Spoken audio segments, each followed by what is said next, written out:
Hello, everyone, and welcome back to the Knights of the Dawn podcast, where we talk about everything Brandon Mole. My name is Megan. And I'm Jessica. And welcome back to today's episode, where we are talking about chapters 5 through 8 of Fablehaven, Secrets of the Dragon Sanctuary, Book 4. Ready for this, Jessica? So ready. I'm here for some good angst and mourning and... Angst? Depression? Yes, depression. Thank you. You're ready to be sad. Okay. Well, we have the benefit of foresight. With they the don't. benefit of reading Kendra's point of view and knowing that she's not dead. Yes. But also, I'm a slight masochist at heart, I think, where I kind of like reading about, like, characters getting hurt. I think that's you've read too much fanfic in your life. That too, but it still applies. Like, do you know how that happens a lot in fanfic? Like, I get excited when I'm like, ooh, somebody's kidnapped. Ooh, somebody's gonna be like tortured. Like, it's a little concerning. It's a little dark. Like when I write things and it comes out and I'm like, I think there might be something dark in my soul. This is something new I've learned about you just now, and I've known you for like 5 years. Have you not read any of my writings? I've got some fan fictions that are a little on the dark side. Again, I think it comes from fanfic. Anyway. That's when it comes out. Oh my gosh, okay. We're not going to talk about the problems you have. You can go to therapy for that. So, oh my gosh. You even have an evil laugh. It was a little cringy. Okay, anyway. Chapter 5 is mourning. And it is guys very I'm okay. sad because Seth is sitting in the snow after Kendra's funeral, you know. So sad. And then Grandpa walks up and is like, how are you doing? Probably not well. And he's like, yeah, not all that great, you know. There's one line that, like, oh, it gets me where he says, like, in his mind he's thinking, like, he's used up all of his lifetime supply of tears. I was like, oh. He's used his lifetime allotment. I'm reading that right now. Yeah. It hurts. So in a good sad. way. Like, you can even, like, just tell, like, the boy is completely dissociated right now. Yeah. Like, he's just sitting in the snow in, like, a simple suit, and he can't even feel the cold. Mm-hmm. I'm just, like, the picture that he cuts. Like, I don't know how you imagine Seth, but I kind of imagine he's almost constantly, like, in shorts, a t-shirt, and like joggers. A teenage boy, but, like, a 12-year-old who is constantly outside, constantly 13. having fun. Thank you. 13-year-old boy, constantly outside, constantly having fun. Like, there's probably dirt on his face. His hair is all messed up. Like, that is how I picture Seth. Like, this is a boy. He's a Mowgli. He's a Tarzan. He's out in the woods constantly messing around, getting dirty, getting, like, bruises and all that stuff. But then we have this picture of him dressed in a dark blue suit, hair neatly combed. And I'm just like, he's so out of it. Like, this is not our, like, in my brain, it just completely paints a different picture because of his grief. Yeah, I think that's true. It just clashes, and I think it's a very appropriate clash. Yeah. So I'm not saying that as a bad way. I'm saying it as a very good way of, like, visualizing his grief. And I can just, like, picture it too, like how he even describes, like, the crunching of, like, the snow. Like, yes, you can just hear it, like, in, like, your brain, you know. Mm-hmm. And, like, the little, like cemetery, like, have, like, little flags and flowers, and, like, it's just, like, contrasting with the white snow, and Seth's just staring and just, like you said, dissociating completely. I think it's interesting because, like, Grandpa says that some of, like, they're, like, doing, like, a full investigation into Kendra's death, and, like, they did an autopsy and everything, and they're just, like, trying everything they can to figure out what happened, because it, from their point of view, it was so, like, unexpected and just, like, so out of character for her, and they just, like, can't put the pieces together. And this is one of the things I have highlighted. That's the first thing that gets Seth to snap out of his... Because right here, he's, like, completely numb, and even when Grandpa walks up, he just keeps staring at his shoes. Mm-hmm. But as soon as, like, Grandpa's like, we're trying to figure out what, like, piece together what happened, Seth's head snaps up. Yeah. It's like, do you know anything? And Grandpa's like, a little bit, but I don't want to, like, disturb you while you're grieving. And Seth's like, no, tell me, I need something. And, like, I feel like that is such a common response for people who are grieving. Yeah. Like, they feel so numb, and so they latch on to, like, the first thing. That's why revenge is such a common, like, plot after, Yeah. like, is because they Someone need dies, something to yeah. fill that hole to distract them from the numb. They don't want to face it. Mm-hmm. And now we get introduced to one of the coolest characters. His name is Trask, and he is a detective and part of the Knights of the Dawn.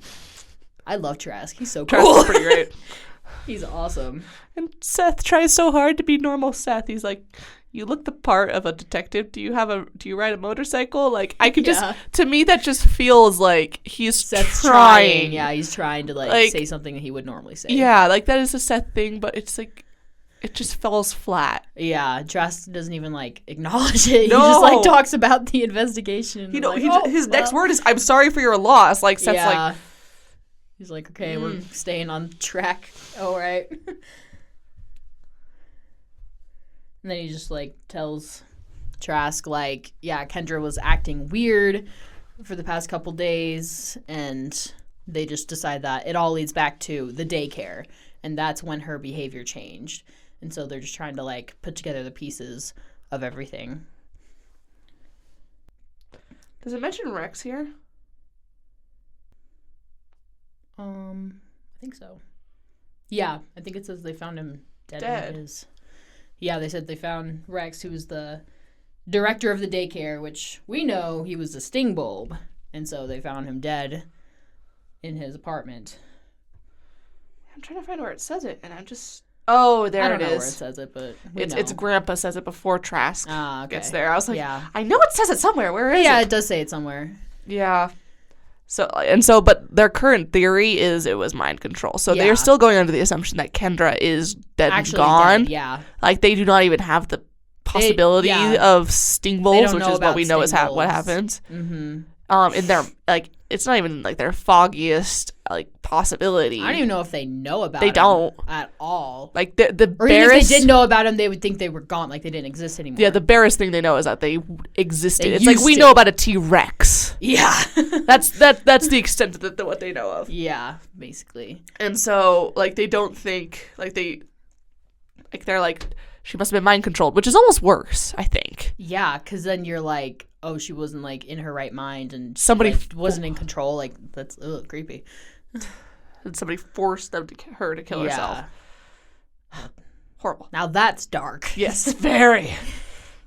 And then Grandpa is saying that, like, Seth will come back with him and Grandma to Fablehaven, because that's where he'll be safest, because they can't protect him as well outside of Fablehaven, because they don't know what else the society could be up to. And Seth is like, no, I want to stay and help with the investigation. And then Trask is like, no. You'll be safest with your grandparents, and there's not really much you can do for the time being. But, yeah. Mm-hmm. And I love how they took advantage of how well Seth knew Kendra, and they said, like, because Seth was in charge of finding all of the, like... artifacts and stuff. The more exotic belongings. Not the artifacts. I guess that's a bad word to use in this series. That's why I avoided it. No, he was in charge of finding her more exotic belongings. The Journal of Secrets, the rain stick. And like, the letters from Gavin. Letters, yeah. And so yes. And I love how he has, like, the little, I found the rain stick. Took me a while. She did a pretty good job with that one. Mm-hmm. I mean, behind the drywall. That's pretty impressive. I know. I would have never thought to, like, cut a hole in the wall in my closet and then fill it back up. It makes you wonder why, like, the Journal of Secrets was, like, just behind a pile of sweaters. But then again, I guess, like, she wouldn't need the rain stick as often as she accesses the Journal of Secrets. She's not using the rain stick. It's just valid. Don't want her parents to see it. But I love the ending of this conversation that we have, like, after everything's set up, and then Seth goes, Grandpa, I took some gold from Fablehaven last summer. I felt I'd earned it doing business with the satyr, so I didn't return all of it to you. Kendra caught me. Before she wasn't Kendra anymore. Mm-hmm. She isn't here to make me, but I wanted you to know I'll return it all. Grandpa's eyes grew moist. He patted Seth on the back and nodded. That part gets me every time. That and the second part when he's later with the satyrs. Yeah. And he shows that same resolve again. Mm-hmm. It hurts. Because this is not our Seth. Well, and it's just like, you can just see how much it's affected him, and that, like, he's trying to be better in the way that Kendra wanted him to be. And so he's like, I'm going to be better because, like, in memory of her. And especially because, like, the last time he talked to the real Kendra in his head, they were fighting about this. About the gold. Yeah. They were fighting about this. How much do you think that is weighing on his conscience? Yeah. And also, he's probably hurting over the fact that he didn't notice that it wasn't Kendra sooner, probably. Like, when she got home from the daycare or the next day. Yeah. He didn't notice soon enough to think that maybe this isn't Kendra. And maybe I should, talk to Warren about it before. Exactly. Like, yeah. But because he didn't notice this, this boy is beating himself up. A lot of guilt. So hard. Yeah. And it hurts. The poor boy. The poor boy. So then we cut to Seth in the car with his grandparents and Tanu on their way back to Fablehaven, and they're almost there. And then Grandpa gets a call on the phone and proceeds to speed. Yeah, he's like speeding up, and they're like, what happened? And then they find out that Maddox came through the bathtub from the Brazilian preserve and then made it back to Fablehaven. Que ótimo, Maddox se tornó. Jessica speaks Portuguese. I do. I do. I lived in Brazil for 9 months, so I am quite attached. What did you say? Wait, I think. You just said it. Well, I'm trying to remember exactly what I said. Like, que ótimo, how awesome, Maddox returned.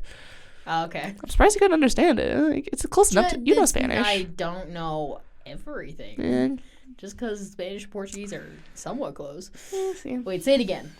Que ótimo, Maddox se tornó. Oh, it's the retorno, because retornar is to return. Retornado. It's because we use the H sound for the R's at the beginning of the words, but not for the middle of the words, unless there's a double R. Little crash course in Portuguese. R's are weird. You just said a lot of words that I was not really paying attention to. No, yeah. So, I kind of wish we did get to go to the Brazilian preserve. I'm not gonna lie. Yeah, it's kind of a bummer. It's like in Harry Potter where they just talk about the Brazilian school and there's just nothing. But fun fact, the name of the Brazilian school is Castelo Bruxo, which literally means castle, witch castle. Of course it does. Of course it does. Because she's not anymore. Creative than that. Anyway. Well, I'm pretty sure like I think the African one is Wagadu, which is spelled like Uagadou. That one's really interesting. Anyway, we're mentioning a lot of things. Yeah, we are. We're trying to distract ourselves from the grief. No, but yeah, so Maddox made it back and is not in the best of health. No. He has like a broken wrist, a concussion, a bunch of cuts, maybe broken ribs. I don't even remember. Like, so many injuries. And Tanu is like playing doctor and is like, okay, everyone out of the room until I can like stabilize him. He's the closest thing they've got to like. He's like a healer. Potion man. Potions are versatile. He's got it. He's got some training. Tanu knows what he's doing. I love the comment from Grandma, like after like they're getting back to Fablehaven, she's like, my gosh, when it rains it pours. Like, yeah. Can we get a break? Seriously. Well, I mean, like, if you think about it, like, the past 2 years, they've been, like, getting hit, like, back-to-back over and over with, like, diverse, like, just different catastrophes. Oh, yeah. So, yeah. But they're, like, not even home yet from the funeral, and then, boom, this happens. So they get back to Fablehaven, and they start talking to Coulter, about the Hall of Dread, because we know that Kendra found out from the Journal Secrets about, like, the Hall of Dread and, like, information left there by Patton. Which was going to be, which it's actually kind of lucky that they if they hadn't intercepted that communique. Communication? Yeah. Well, communique, like, the QUE, there's a version of the communique. I've never heard that. You've never seen it? It's spelled COMMUNIQ. Maybe it's CQUE with an accent. Like a word or a, what do you talk? I don't. It's a communique. I swear it's a word. It's like a colloquialism? Maybe? I don't know. Why is my eye itching so much right now? Anyways. I've never heard that. Interesting. You've never heard of communique? Mm-hmm. Maybe I'm just uncultured. I don't know. Communicate. Maybe it's like the French Is it word. like a program? I just don't know. Communique, official announcement or statement. You've never seen that word? No, I literally have never seen that word. Huh. Communique. To me, my brain is yelling at me, communication! Like, finish the word! That's why I said communication, because I just couldn't hold it in. Yeah. Well, I didn't actually, like, according to this definition, I did not quite use it in the correct format. What is the definition of An communique? official announcement or statement, especially one made to the media. Like the president makes a communique. Like a press release kind of thing. Yeah. So I didn't quite use it correctly. Well, I wouldn't know anyway. I didn't think it was a word when you said it, so. Yeah, well, fun facts. But, like, if they had not intercepted that letter, yeah, they would know nothing about the Hall of Dread stuff. Exactly. Mm-hmm. And so, which would be very, very bad. Yeah. So, because Kendra didn't tell anybody. She didn't trust Seth. Ouch. Okay, we talked about this last time. But you know what? It's a good thing she didn't tell anybody, because it didn't get out all the way. Like, not quite. Still, Seth could have known. But then again, but then he would have been even a bigger target. Yeah, true. And then they would have to be searching for both children instead of just one. Or think that both of them were dead. True. All right, so yeah, feverish, malnourished, badly dehydrated, probably has parasites. Oh, before we move on to that. You definitely can get parasites in Brazil. It's horrible. Yeah. Before we move on to that, we're talking about the Hall of Dread, and then Grandpa says, well, like, Seth is curious about it, and then Grandpa's like, well, curiosity killed the cat. Oh, no. This quote, no, it's the bait. It's the bait that you, sorry, go. Whatever. Curiosity killed the cat, Grandpa said, and it has almost leveled Fablehaven in the past, if I recall accurately. I'd follow your rules, Seth said. If the rule is no peeking, I won't even consider it. If we need to make a special immunity, we'll make use of it, Grandpa promised. If you find a need, Seth muttered. I bet you won't be looking very hard. Say, Coulter, how did you know Maddox came through? Oh, sorry. Yeah. It's pretty funny, especially because, like, right before that, where Grandma's like, nah, I'm not going to let Seth in there. Like, Grandpa would not. Because she's like, because he's immune to fear. She's like, fear is a good thing. Fear lets you know, don't go near these things. True. And Seth's like, I wouldn't free them. I'm not a nut job. He's like, I want to treat it like a zoo, unless you don't let me look, and then I will follow the rules. But then Grandpa's like, but it might be interesting to see what some of them look like. Yeah, he's testing Seth's him. like, ooh, have you seen them? What did they... Wait a minute, this is a test! I love that he called out, but for a second he was like, oh, and he's like, wait. You're testing me. It reminds me of when they went down into the dungeon last book, and Kendra and Grandma pulled that prank on Seth when they were like, oh yeah, in the second book, where they're like, there's a groundskeeper here here who was doing deals with the satyrs, and Seth goes pale. He's like, how long is he in here for? 50 years. He'll be an old man when he gets out. You're kidding with me. Yes, we are. Yes, joke.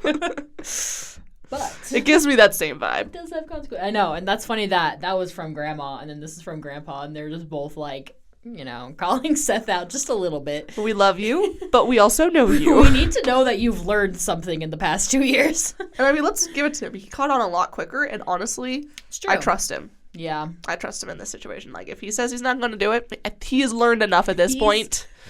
Gotten a lot better. Honestly, I think part of... What am I trying to say? I think, even though Kendra didn't die, I think him thinking she was dead made him grow up so much, and it, like, shot up his character development so much that it, like, something like that needed to happen for him to, like, grow up enough for the last 2 books. Agreed.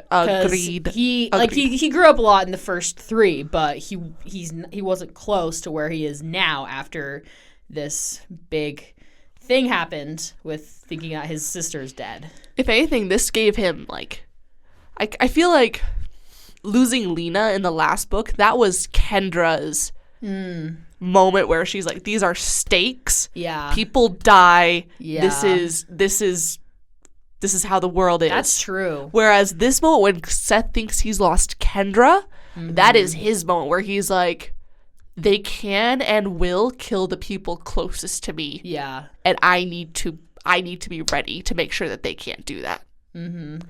That's what I feel like this moment is for him. It's his moment. It's his Lena, I guess.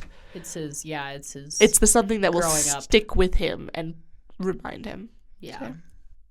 So yeah, then they start and they go up to talk to Maddox. We get a debrief from Maddox. We get Seth's absolute. I think he's in the anger stage at this point. Maddox asks where Kendra is, and Seth just says she's dead. Just blunt. Or maybe he's in the... Wait, is the first stage dumb? No, first stage is denial. The six... Wait, five stages five or six? Five stages of grief. Like denial, bargaining. I don't know if that's the next one. I don't know the order. Yeah, the order... Bargaining, denial, anger, depression, acceptance. Acceptance, yeah. And this one, he's kind of in between, like, anger and, like... He's apathy. out of denial. I think there is a sixth one in, like, apathy. That'd be interesting to go through and see if he represents the stages of grief. Anyway. Yeah. Huh. And other deaths, too, actually. That'd be interesting. Anyway, maybe I'll do that for a later video. Yeah. Brandon Mullen, grief.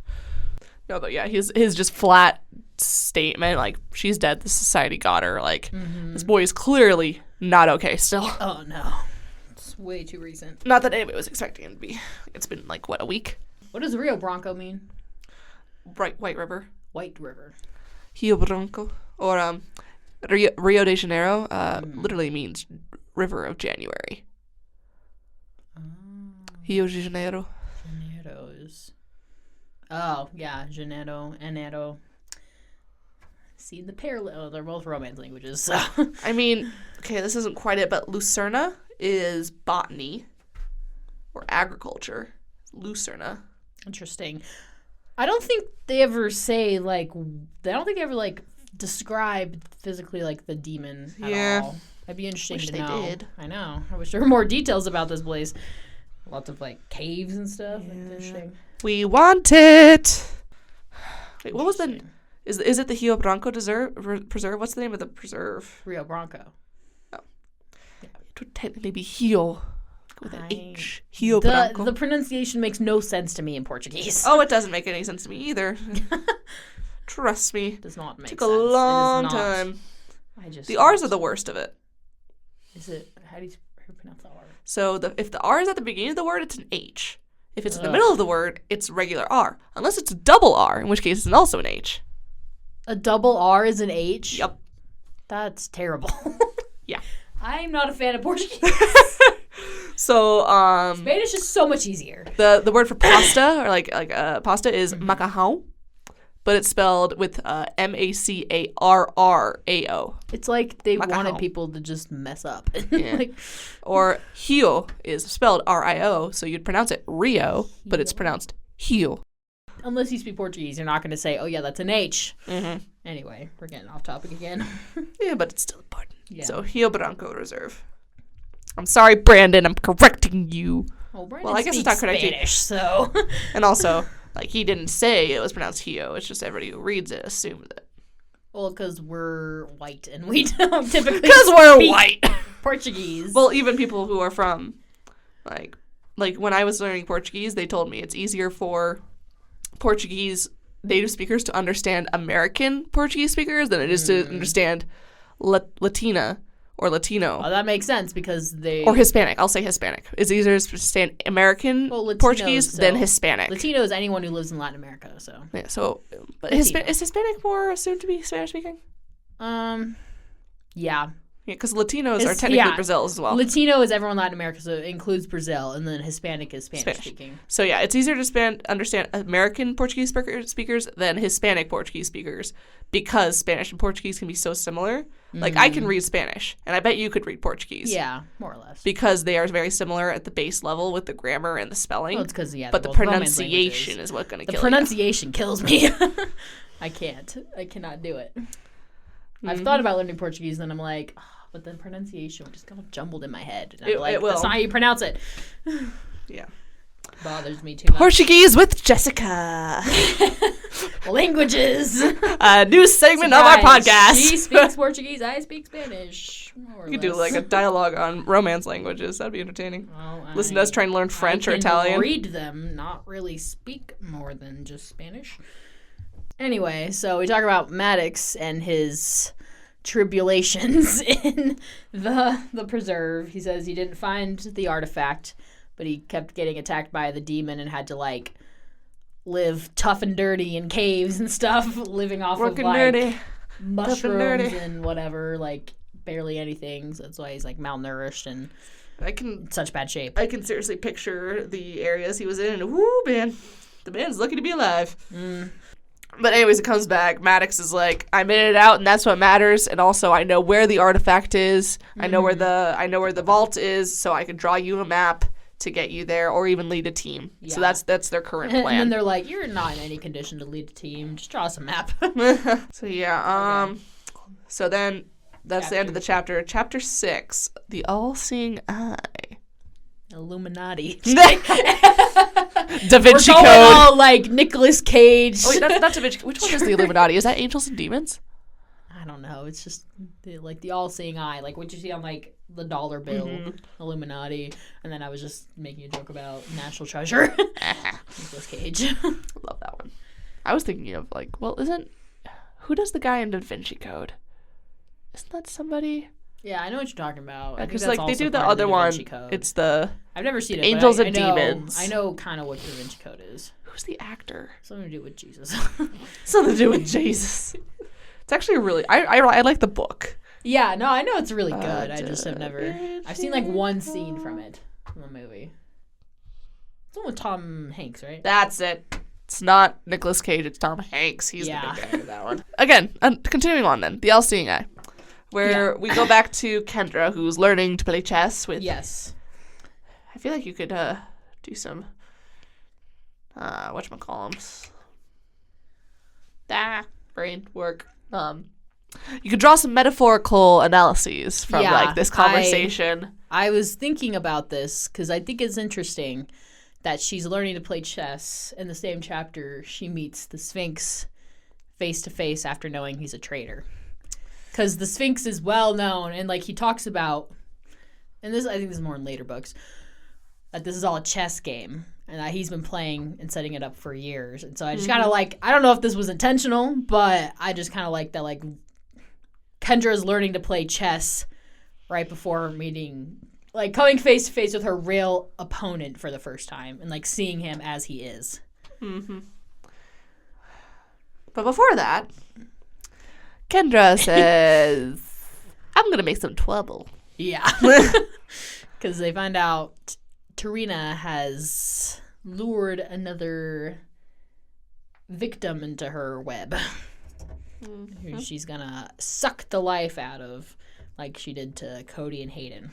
And so Kendra tries to intervene, but the guy, his name is Russ, just believes that she's crazy. Yeah, he's like, oh, funny little girl. Running in and screaming that she's been kidnapped. Yeah. And that... And then she starts to make some good points, and she's like, get a clue, Russ, come on. And then he's kind of like, what's going on here? I think he's like a little suspicious, but also kind of like, you know, a gold digger, you know, looking for, you know, whatever. Yeah. And she almost gets him. He started to look uncomfortable. Like you said, he started to look uncomfortable, but Tarina arrives too soon and basically does she kill him? She does. She kills sucks this one? all of it from him. Because she was like, she comes later when Kendra is like in her room and she says like, oh, you ruined my fun. I usually like to play with my victims before, you know, taking it from them. And she was like, oh, I had to rush it this time because of what you did. And she says that she like took all of it. So. Wait, does it say that she took all of it? Where does it say that she killed him? I don't know. She says usually like killed, but like it's inferred that like she took it all. That she killed him. She says you drained him much more ruthlessly than I would have. Like usually I like to play with my food. You soaked all the fun out of the encounter, forced me to rush it. Yeah. Because we never see him again. Yeah, no, I think it's inferred that she took it all. Especially because she needed it. Yeah, she wanted to look as young and beautiful as she could for the Sphinx. And here, once again, we see her vanity, because even though she's pissed at Kendra, Kendra's like, oh, you look so beautiful when you're angry. And she's like, even though you're joking, you still thought to say it. Yeah. Like, oh my gosh, girl, you are so one-dimensional. So vain. So there's one part that I really like in this, and that Tarina's like, okay, she says, why do you think I settled for a subpar specimen like Russ? Tarina said emphatically, snapping her fingers as if to get Kendra's attention. Read between the lines. I wanted to look my best for a reason. Impress the boss. Aren't you the same girl who supposedly took down Vanessa Santoro? You know Vanessa? Knew Vanessa. Past tense. As you're well aware, the Sphinx's little pet bit off more than she could chew. She's out of the picture. Word was that you had something to do with it. I can't fathom how. And I just kind of like that like little snippet, 'cause it's like, ooh, Blake's rivalry trying to be the favorite of the Sphinx. And I'm like, oh, man. That's interesting. I do really like that, too. I would like to see, like, an interaction between Vanessa and Tarina, you know? Yeah. Especially because, like, the next slide, like, Vanessa was overrated, but the girl wasn't completely incompetent. I mean, girl, come on. Like, this girl...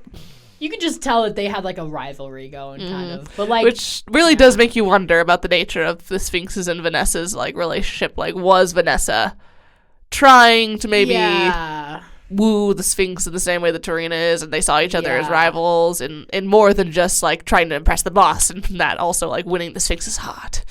Yeah, but also at the same time, we don't need to just think about them just competing for a man's attention or whatever, you know? Yeah. Anyway. Because they're both very capable women who are they are. powerful, so anyway, as her punishment, she's locked in her room until the Sphinx comes the next day. And Kendra, when she finds out the Sphinx is coming, is like... Panicking? Yeah, panicking. Like, her stomach drops. She's like, oh, no. Because now she knows everything about the Sphinx and that he was a traitor. And she's like, oh, crap. But then we get the interaction with the Sphinx, which is honestly... he's so slimy. Just makes me want to, like, punch him in the face. Well, even... There's a funny part right before... she actually meets the Sphinx. Oh, yes. When Tarina is like, oh, let's get you all washed up. Well, first of all, she sees Kendra and she's like, did you sleep in those clothes? Really, Kendra, we need to get you all washed up and presentable. There was an edge of excitement to her expression and voice as if she were about to greet her favorite rock star. Is he really going to care what I'm wearing? Kendra replied, munching on a bite of toast. I care. How's breakfast? I made it for you. I'll be sure to let the Sphinx know how domestic you are. Kendra's got her number, like, completely. I'm going to miss the music of your sarcasm, Tarina pouted. Done eating? And she's like, I'll just be sure to let the Sphinx know how domestic you are. Like, Kendra knows exactly what she's playing at. I know. So funny. Especially because, like, later when she actually meets up with the Sphinx, like, the Sphinx is like, how's Tarina? She's like, the girl has a total crush on you. Just making sure, like, you know. She has a crush on you. She, you know, likes you. So yeah, Tarina gets her all dolled up, and she's like weird. Yeah, it is really kind of weird. But then we get to see the Sphinx Mm-hmm. again. His face is so punchable. I love like just like the subtle like. Well, I guess it's not really subtle, but like. Sphinx takes her hand and clasps it affectionately, like, oh, it's so good to see you again, Kendra. And she just takes her hand out. She's like, no. I wish I could say the same. Like, ooh, dang, you. I like it. Yeah. I like it. She's like, you're a traitor. Just like straight out. Just like, you're a traitor. We know. I know you know we know, but still. I know that you know. I want to say it to your face, okay? I want to say it to your face, basically, you know. And I want to make sure that I keep reminding myself that you guys are the bad guys. And I want you to stop treating me so nicely. Come on. Well, also, she has to, like, stop herself because she says, oh, we know that the person in the quiet box was a demon prince. And then the Sphinx is like, how do you know that? And then Kendra has to, like, you know, she's kind of, like, kicking herself, being like, oh, I can't reveal anything else of what we know that the Sphinx doesn't know. And so she's like trying to like be better about that and not reveal anything. Because the only reason they know that is because Seth talked to Graulus. Graulus is the one who let them know about Navarog. And also Vanessa, I thought. Vanessa didn't really tell him. Well, she said that, like, she was talking about, like, oh, think about how he let someone out of the quiet box. But she just said, like, it's a potential ally. But she straight up says Demon Prince, which implies that they know because, like, the only Demon Prince is Navarog, the Dark Dragon. So they know so that's because, like, you can imagine the Sphinx being right there, like, a little, like, hang on, how do you know that? And that the Sphinx may have been able to infer some, like, you never know what he might be able to find. He might have been able to find out about Seth's possible Shadow Charmer abilities. Maybe, but I don't know about that. I think Kendra keeps it sufficiently under wraps, but it's the point where, like, the Sphinx definitely has, like, hang on, how do you know that? It tips her off, and it tips us off that he's, like, paying a lot of attention to what she's saying, you know, and that he, like, knows what, also the fact that he, like, knows what they know, or, like, he thinks he knows what they know, and just. So when something doesn't quite fit his mold, he's like, wait a second. The chess game being played. Yes, indeed. And poor Kendra does. It's like she's inheriting a board where she has advantageous position on the board because she knows things that he doesn't. Like, she probably has her queen, she has a few other pieces, and she has natural, like, talent that she can keep up. Like, the Sphinx can't just, like, bring in people to read her mind, as we see later. Like, he brings in two psychics trying to read her mind, and they can't. Like, so she's doing pretty well in the chess game, but at the same time, she is so incredibly naive, and he's just, like, 10 steps ahead of her. Yeah, when she's so young and inexperienced in all this, like, she's only know about Fablehaven and stuff for, like, a year and a half, something like that. Something like that. And there's just one part that I kind of like, it's where the Sphinx basically says his side. He says, the conflict boils down to this. You and those you have aligned yourself with believe that magical creatures should be held captive at all costs, while I believe they should be free. Rex was an unfortunate casualty of that disagreement. There have been many before him on both sides. He will certainly not be the last. Then Kendra's next line, am I the next? Yeah. Oof. Ooh. And then the Sphinx is like, no, I don't think so. You still have usefulness. So, but I just kind of like that he's just kind of stating, you know, this is the side, this is the opposing side, this is the overall. But then again, he also says, like, or the goal that he says. Like, he boils down the conflict, yes, but, like, he says, you believe that they should be kept captive at all costs. I was like, you are defending your murder of an innocent man. Because, like, at that point, they were talking about Rex and how, like, he's gone. He is dead. And I'm like, you are defending murdering him right now. Like, a completely innocent man who had no stakes in this. His only crime was hiring Kendra. That was his only link to the magical world. And he was killed for it. But the Sphinx doesn't think of it like that. He sees him as a pawn. Yes. Another chess reference. But, like, yeah, that's just how the Sphinx minds work. He sees anything, like, he sees sacrifices for the greater good as worth it. And that's how he can justify this to himself. So it's just, like, just in case, like, yes, your stated goal, you want the creatures to be free. Great. But at what cost? Cost of the world, which is the conflict. But. And he starts kind of interrogating her a little bit. He says, he, like, asks her about the artifact at Lost Mesa. And he's like, I know you know where it is. But she, like, doesn't, like, give it up or anything. Well, he straight up says, I am convinced that you either have the chronometer. So he knows it's the chronometer. Yeah. So, yeah, the Sphinx is like, I know you have the chronometer, and I know that there's a chamber in the Hall of Dread that has the location for some of the other artifacts. First, he tries to read her mind, and it proves incapable. Yeah. But then we realize that he didn't really care about that, because the next thing, they bring in the little Oculus, which is a nice little pearl ball.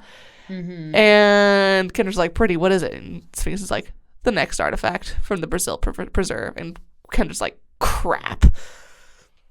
But this is where things get a little bit interesting, because wait a second. How did he find it if Maddox is the one who knew? How did they find the artifact if Maddox is the one who knew where it was? I guess that's a hint then. Mm-hmm. But then Kendra wouldn't. It's a hint to the reader. It's a hint to the reader. I've never caught on to that. It's a hint to the reader because Kendra doesn't know that Maddox, quotations, Maddox came back to Fablehaven. And people at Fablehaven don't know that the society already has the Oculus. So it is a hint to the reader. And we find out, because at the end of this section is Vanessa. Well, not the next chapter is where the sting bulb, is revealed. Yeah. But I just think it's very, very interesting. Like, I've never noticed that. Like, it's just like a little. It only comes a chapter in advance, but it's still like. Yeah, but like if you're thinking about it, you would catch on that is a sting bulb Maddox. I mean, like, how would you can't trust anyone that just pops up because they just might be a sting bulb. Mm-hmm. That's true. I like that. Never thought of that. Fun facts: Maddox is a sting bulb. We're talking about that in the next few minutes. Yeah, we're in those chapters, so people already know that. Yeah, but Kendra's like, crap, you found another one, and the Sphinx straight up says like, it's already functional. We don't need energy from you. What I want is to see if you can use it. No, quote, I want to see if you could survive using it. And Kendra's like, he's using her as a guinea pig. Pretty much. Like a live or die kind of thing, basically. Or live or drool. Oh, it's not a life. Yeah. And so like, it would put her into a vegetative state. Which is like honestly, nothing. Can you imagine how horrible that would be for the Knights of the Dawn and how great that would be? He has an unlimited battery that can't catatonic at his disposal. No. Exactly. It's pretty dark, actually. It's really dark. He was willing to risk her mind, and he thought that it would, like, she would probably end up as the other people who had tried, and then he would just be able to, like, cart her around and have an infinite battery. That's so dark. And it wouldn't be Kendra. It would just be, like, her body and her powers. So he's basically willing to, like, kill her. Pretty much. And still keep her powers. It's like a win-win for him. Which kind of shows you how evil he is.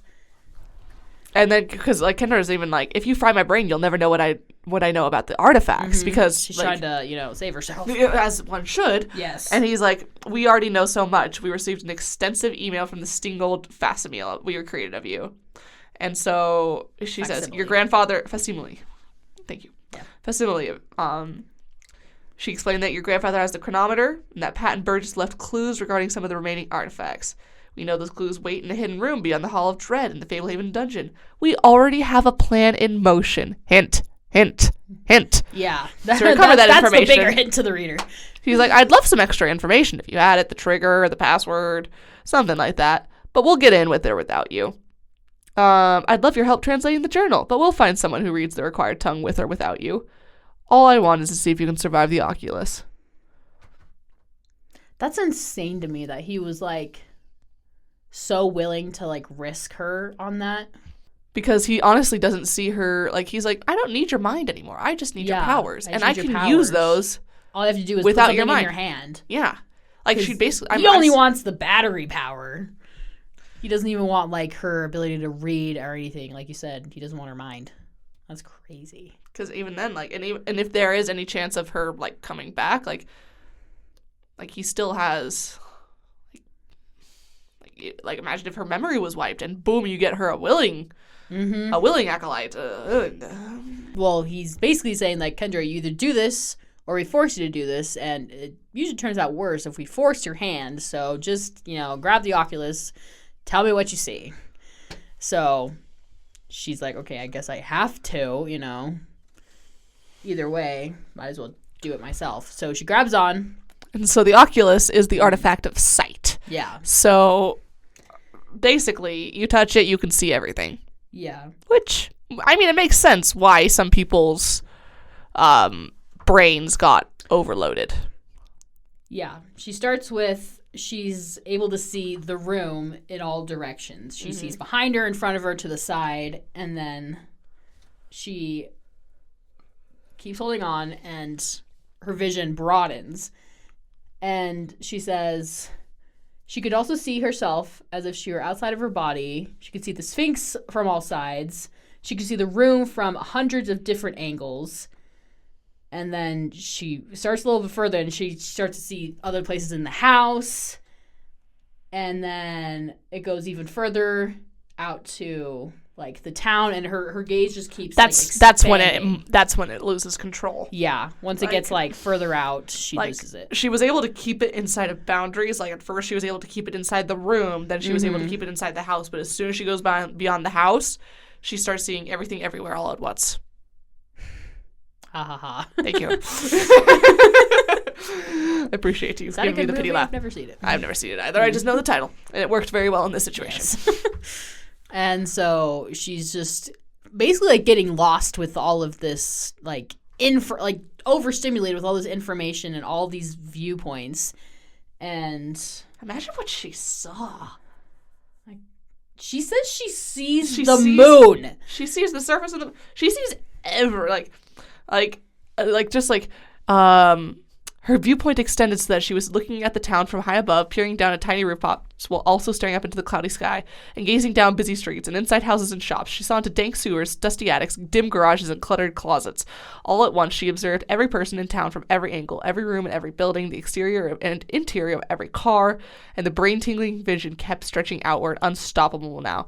She looked down on land masses and cloud formations from space. She saw sprawling cities and everyone in them. She observed every cubicle and every skyscraper. She penetrated caves and forests and oceans. She saw cows, deer, birds, snakes, insects, gophers, dragons. She saw inside hospitals and circus tents and prisons. She saw the barren surface of the moon.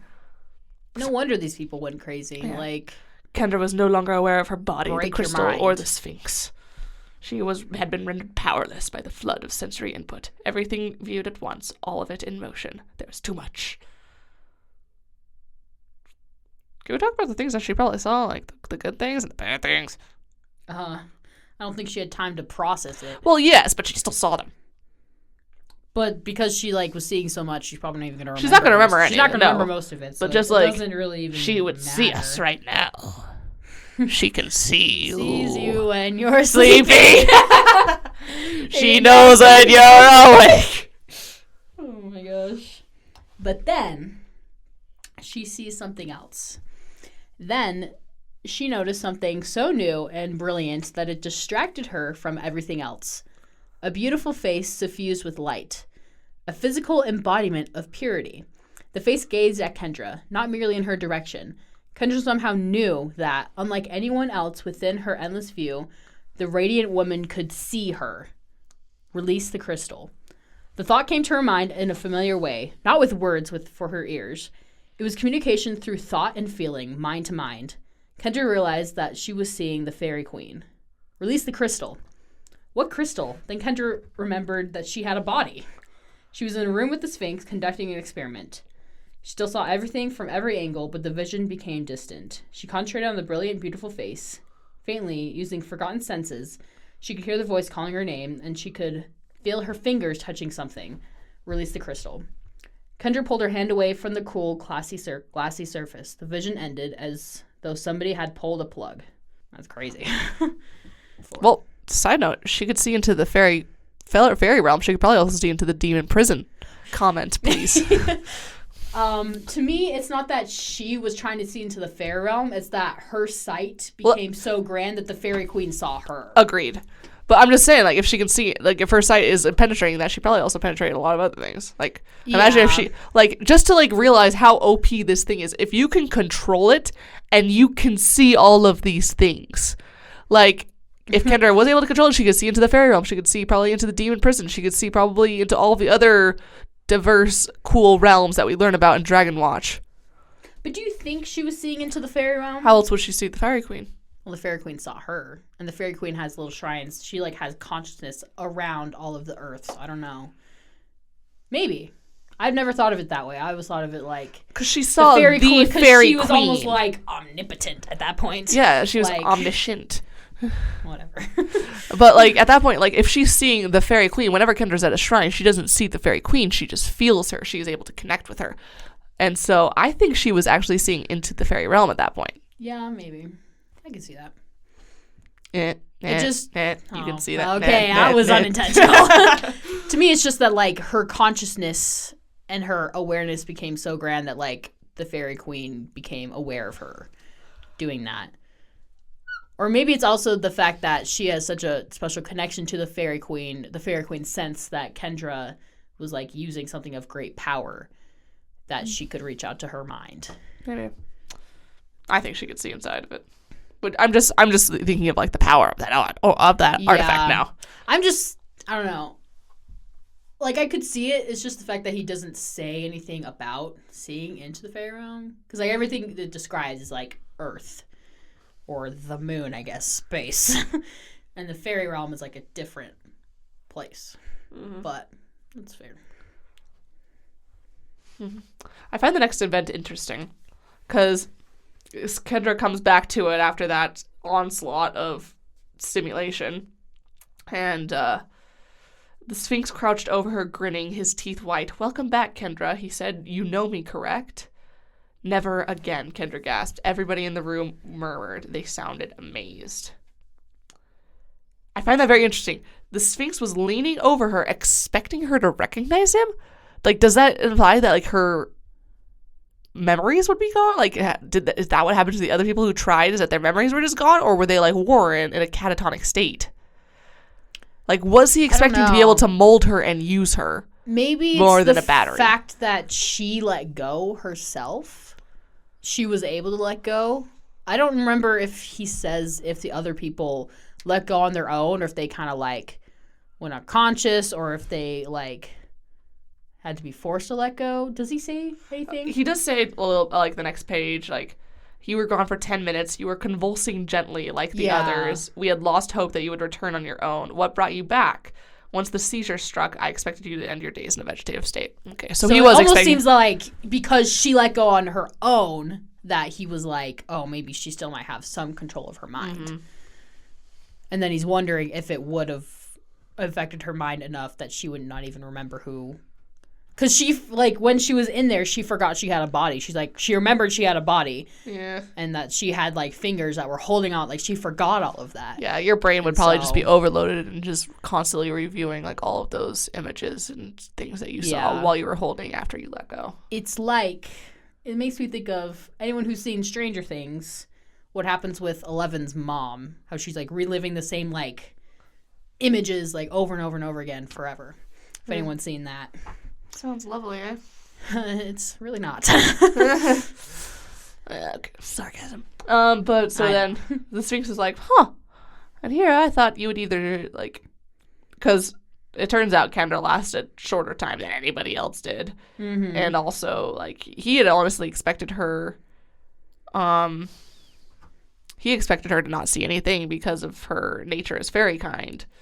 But on the contrary, he was wrong. And also he was like, so wait, how did you figure it out? Mm-hmm. And then Kendra's like, Grandma. Yeah, he's like, how did you come back? She's like, Grandma. I saw Grandma. And he's like, I didn't know Ruth was clairvoyant. I don't think he believes her, but no. But I mean, what can you do? Then Kendra shrugged. Bottom line, you want me to touch that thing again? Not happening. Yeah. Like, you will have to force my hand onto it, and please don't pretend you're doing anything besides erasing my mind. Yeah. She's like, what just happened now won't happen again. Like, I am not the person you need to see into the Oculus. I love how she talks about it, too. Never again would she see it as a glimmering work of craftsmanship, glittering innocently on the pillow. The Oculus was a gateway to insanity. Yeah. It's a good way to put it.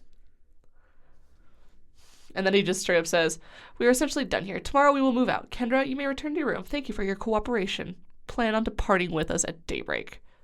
Not creepy at all. I know. And now she's like, I just can't even imagine what Kendra's feeling other than, if he forced me to do this, what else is he going to try and make me do? And she just has to kind of like contemplate her captivity with the Sphinx. Like, oh, that's awful. And also, like, kidnapping 101, you don't want to move.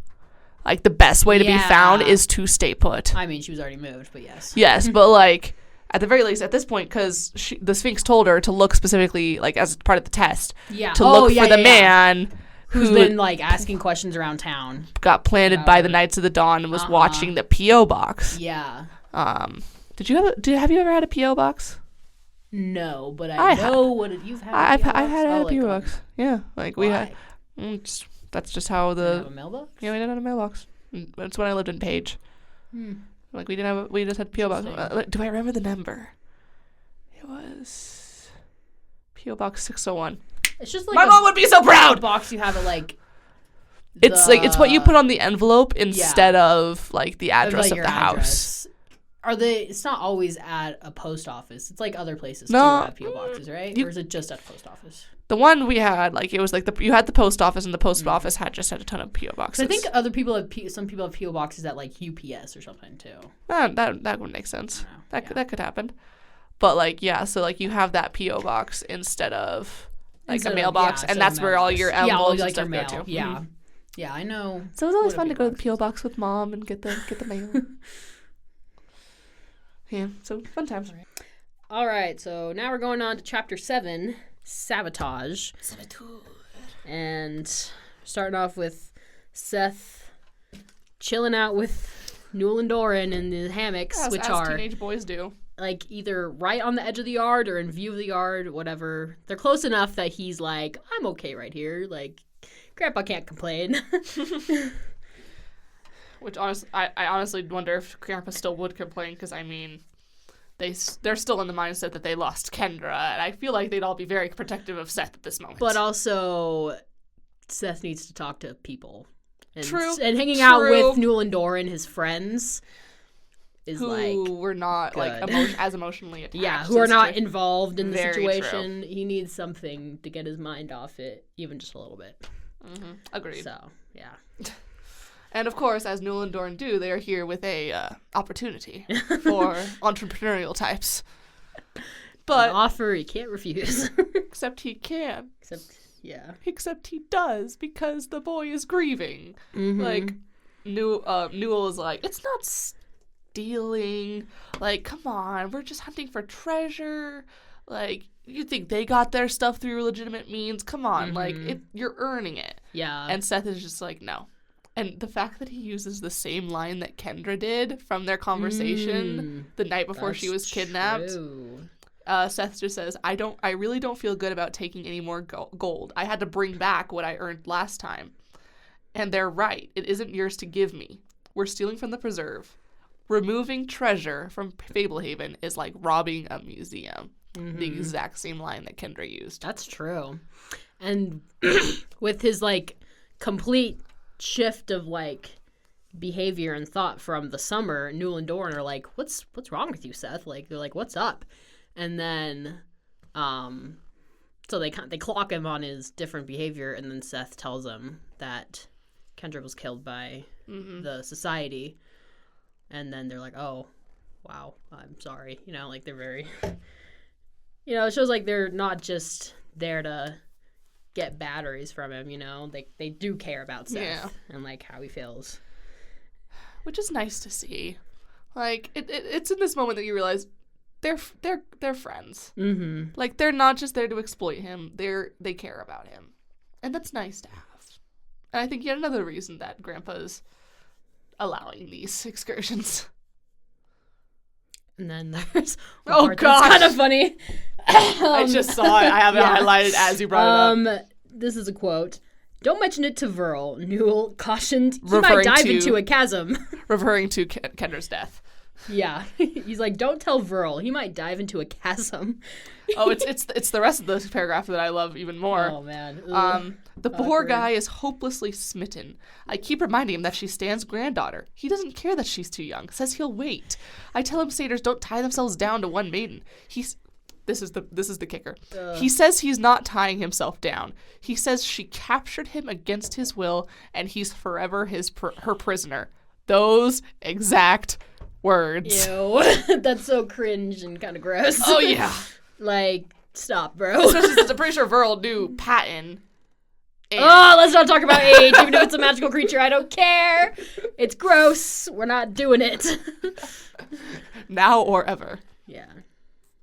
Oh, but okay. So the next like little exchange is also interesting because the last time that we really saw Seth hanging out with Newell and Doran away from the preserve, in the second book, they got attacked by Olok, or like, well, first it was Olok the Gluten, and then in the third one, when he went off, they got attacked by Dark Newell. Yeah, and they make Newell. And dark. so like it seems like every time Seth goes out with Newell and Doran, something happens in the woods.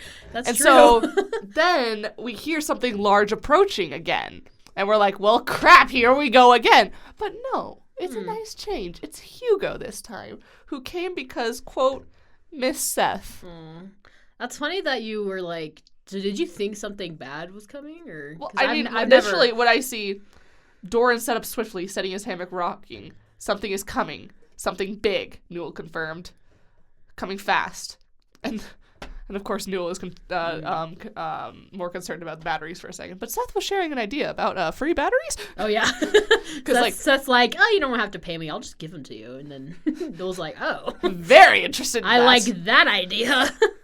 Yeah, I think I think I was always just like, oh, it's Hugo.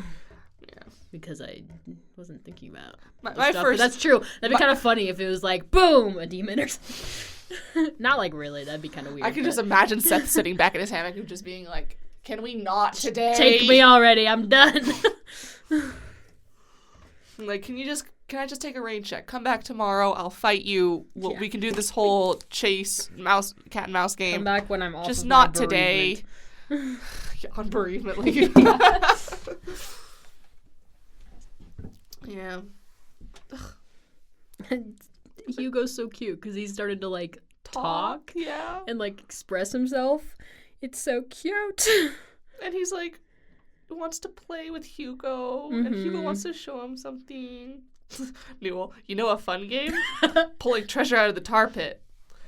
Seth whispered, Newell, that's really far from the art. It's so sad to see how responsible he's had to become. Trying so hard. He's trying so hard. He doesn't want to cause any like new problems. Like he's so aware of it now. He is, and also he's grieving. He knows that somebody like it's like he has to take on the responsible. He role. allowed himself to be immature and like carefree because he knew Kendra would be there to hold him back when he went too far. She was there to help smart Seth overcome idiot Seth.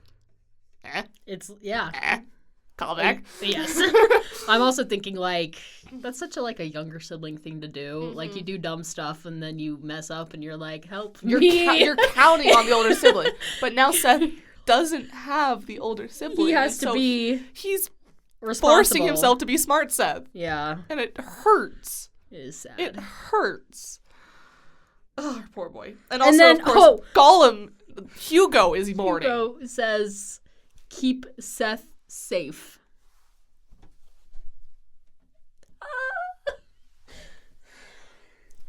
Oh my gosh. I can't. Can you imagine if they switched out Hugo for Warren? It would be the same vibes. Can you imagine the levels of protectiveness that Warren is feeling right now? The guilt. I think someone needs to write the fanfic of Warren investigating Kendra's death and then finding out that she's alive and then going to Illinois to find her. Well, we read that one fic where it was, wait, did I send that one to you? You're talking about the one about Lena? No, the one about, like Dale and Warren growing up, and it was all from Dale's perspective. And there's a paragraph that takes place, like, right in this period where Dale, like goes to Warren, and Warren is, like, hacking at the training dummy, like, is just... You didn't send this one to me. I didn't send that one to you? No. Oh, wait, that was, like, my I have failed as a friend. I'm sorry. I have failed as a friend, as a fellow podcaster, as a fellow fan. I'm sorry. I will send it to you. It's glorious. Because, like, it's not... We just want sad boy Warren. We do. See? You like it, too. You like it, too. But I don't like the torture part. They go hand in hand half the time. Well, and I just think, I will turn you into a Wumpy yet. No, I won't. I know. Where was I going? I just think like these like little thoughts of like, oh, how was this character feeling in this moment? I want to know. Especially because we don't get anything from Warren's perspective. That's something that I feel like I do love Brandon Mull, obviously, and your writing, but I feel like he could do more with like how people are like other people are feeling than just the main characters. Mm-hmm. You know, I feel like he could put more into his books about that. Yeah, imagine a scene where Seth goes and talks with Warren. Yeah, or something like that. Well, like Warren's not there. I am miming stabbing myself in the heart. He doesn't even talk about it with Dale or Coulter. He's there. Warren's not there. Why wouldn't he be? He's off with Trask investigating. Yeah, okay. And the Knights. Well, I wonder, would he be more concerned about investigating, or would he want to protect Seth? Well, that's why they sent Seth to Fablehaven. He's safe at Fablehaven. Don't give me that look. Well, they didn't know. He has nearly died 4 times on this preserve, safe, or more. Well, they think he's safe from the society. From this chapter, we know that he's not, but that's why the whole thing was like, oh, we'll send you to Fablehaven. It's easier to protect you there. And then, boom, through a bathtub comes another imposter. From the bathtub comes the monster. Usually it's under the bed. Even through the bathtub. Well, I wasn't even referring to that. I was just referring to the number of times the boy has nearly died since coming to this preserve. Yes, but he has more sense now because of grief, so... True. But, you know, like, Too true. Warren is off investigating, but, like, I swear, I don't even remember, like, Dale and Coulter, like, don't bring it up. Yeah. And I feel like we should have gotten, like, a conversation. There's a little bit with Dale in the previous chapter. But again, with Dale, he doesn't say much of anything. No, like, in the morning chapter, like, right before they start talking about the Hall of Dread, they get to, they get to Fablehaven. Maybe I can't find it. You mean, like, when they first walk in the house? Yeah. I thought there was something about that in there. About Kendra? No, like Dale saying, how are you doing? Or something like that. Am I missing See, it? I don't think there really is. I guess there isn't. I think it's just like... I guess at this point they just, like, acknowledge... Like, Dale just, like, acknowledges him. But, like... And, like, Coulter doesn't say anything either because they're focused on Maddox. They, like, they haven't seen Seth in a couple months, and then there's, like, nothing. But then, like, when they're in the room with Maddox, Maddox asks, where's your sister? All the other adults exchange awkward glances. She's dead. Seth said flatly. Yada, yada, yada.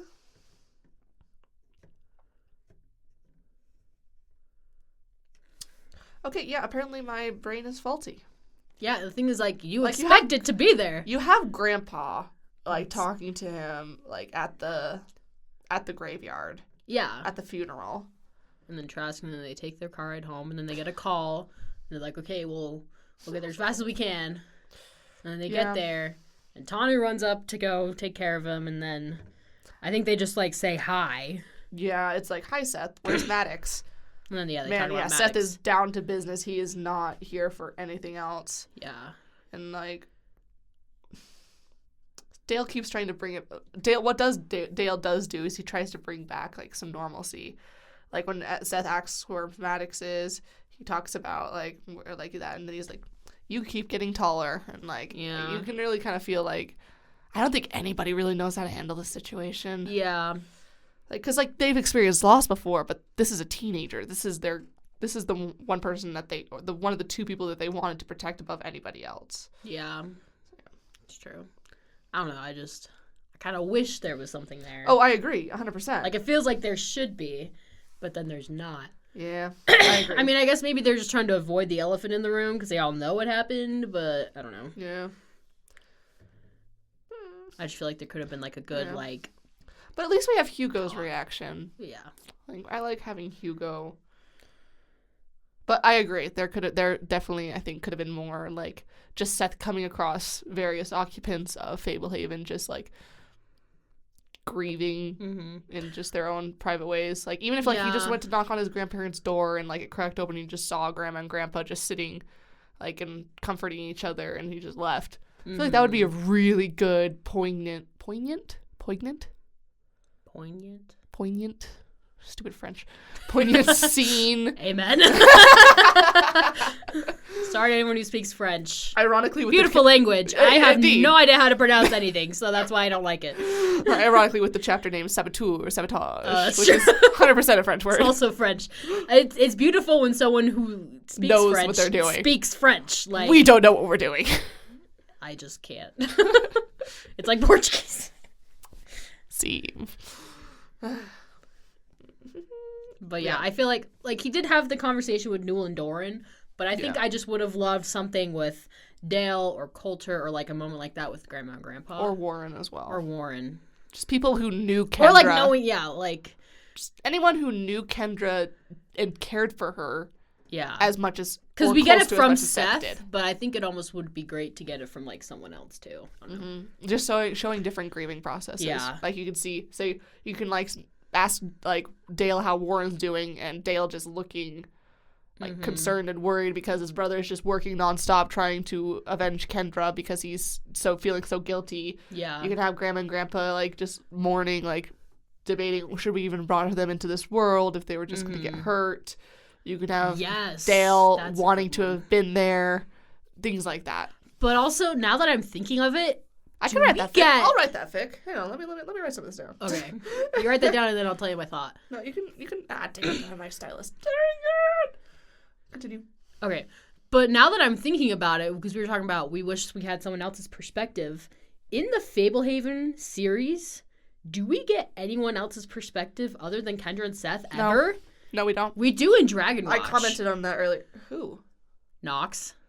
Oh, yeah, right. And Tess. And Tess. But by the end of the book, they kind of become co-protagonists. Yeah. The end of the series. Yeah.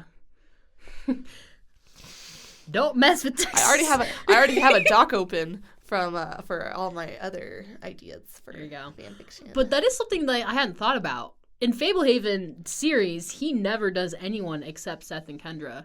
Which is probably because that was his first series and he hadn't really branched out and doing other characters. And then he does it a ton in Beyonders, which I love. And, maybe that's just something because he was, like, a newer writer. Like, published writer, I mean. Yeah. And he kind of, like, got into, like, his comfortableness of, like, just seeing the scenes and everything from Kendra and Seth's perspective. So, that's something that I like when other people do. Like, if you're gonna do like a third person and have multiple like main characters, like this is something that the other Brandon does really well.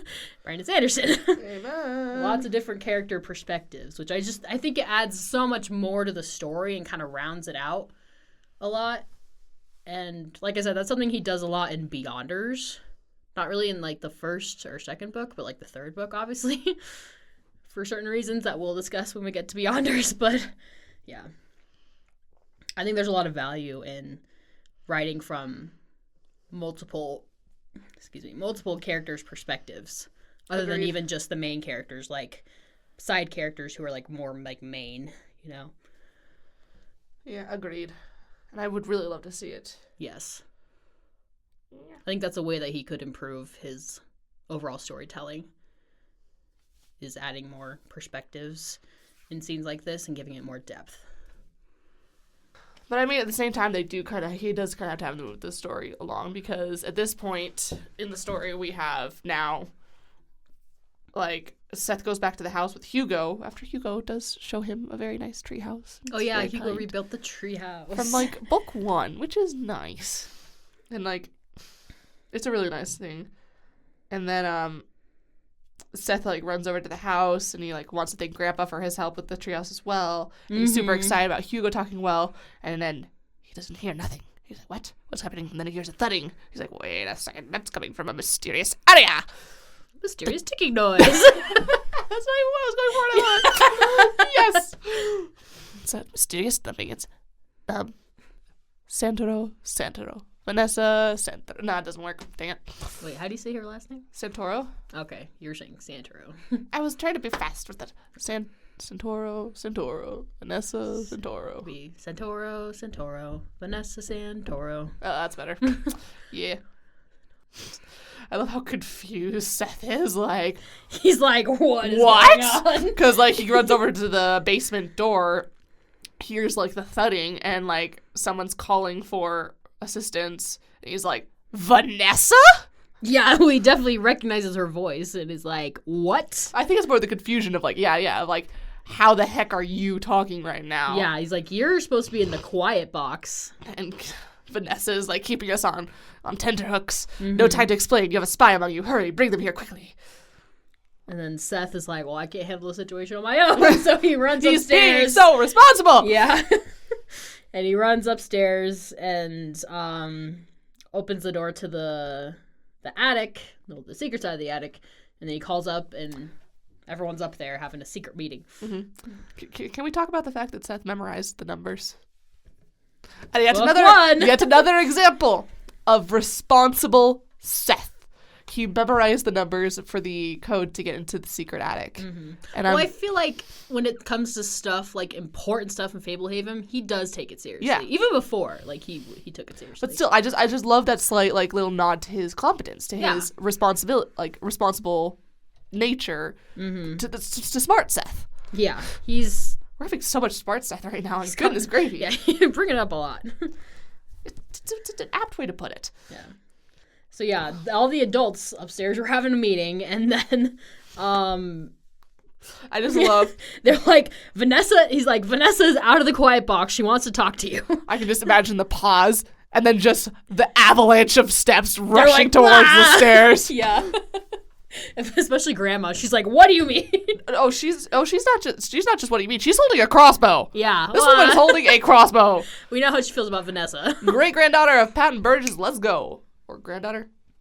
Either or, she kills it. No, like great-great-grandniece is something like that. Yeah. Because remember, Patton doesn't have kids? Yeah. That we know of. Yeah. My headcanon is that I swear they should have a kid. Anyway, we've talked about this, and I'll talk about that later. But, yeah. Mm-hmm. And so now we all have another confrontation. So we have Vanessa on one side of the dungeon door, and we have everybody else on the other. We have, Grandma, Grandpa, and Tanu. Dale and Maddox are... Oh! No, Coulter and Maddox went Dale went to the stables, and then Maddox and Coulter were in the dungeon. Yes. Dun, dun, dun, looking for the hidden chamber in the Hall of Dread. Uh-huh. And so Grandpa is like, we have to know that this isn't a trap before I open the door. And then Vanessa is like, why would I call up to you if it were a draw trap? Attention to it if it were a trap? If I wanted to get out, I would just wait for you to open the door and then I'd run away, or get out. Or well, even then, like, she would have used surprise, yeah. Yeah, using the element of surprise. The element of surprise. That's a fun meme, I'm not gonna lie. Whenever I see that in Reels, it's like, okay, that's clever. It's better than, never gonna give you up, never gonna let you down. Never, I'm done. And I love how Grandma is still not taking any crap. She's like, you have to do better than that. Yeah. Where's Coulter? She's like, we've been swindled by you before. And then Coulter, interestingly enough, is in the quiet box. Mm-hmm. So who does that leave as our traitor? Maddox. Oh, and then they're like, what about Maddox? And then Vanessa says, he's the problem. I love the way she says it. Like, she could have said he's the traitor, he betrayed you, any form of that. Instead, she says, he's the problem. Yeah. He's the problem child in this situation. This, again, just shows Vanessa's, like, just how smart she is. Mm-hmm. How to, like, handle situations. Because she says, I'm contacting you this way only to reduce the shock and avoid a fight. I'm on your side. And she's trying to prove herself by doing this and by how she's handled the situation. Because she even had the keys. Mm-hmm. She had the keys to get out of the door, so she did not even need to thump on the door. She could have just opened it and been waiting in the living room. Yeah, but which then probably would have led to somebody getting exactly. shot. That would have been a very bad idea, which she knows, so that's why she did it this way. Mm-hmm. But then she reveals that Maddox is not really Maddox. Sting bulb. Mm-hmm. He's a sting bulb. And I love how Tanu just immediately knows what they are. And he's like, there are no more sting bulbs. They've been extinct for centuries. Vanessa's like, nope. Not for the Sphinx. The Sphinx has sting bulbs. And I absolutely love Vanessa's bitterness. And she's like, she is so, not petty, But I'm going to say Fury, bitter. hell hath no fury like a woman scorned. Such a good phrase. So true. This is exactly what that is. Because she reveals that the fake Maddox was recruiting her to help him get through the Hall of Dread, but then she subdued him because she's not on the Sphinx's side anymore. Oh, and I love this interaction.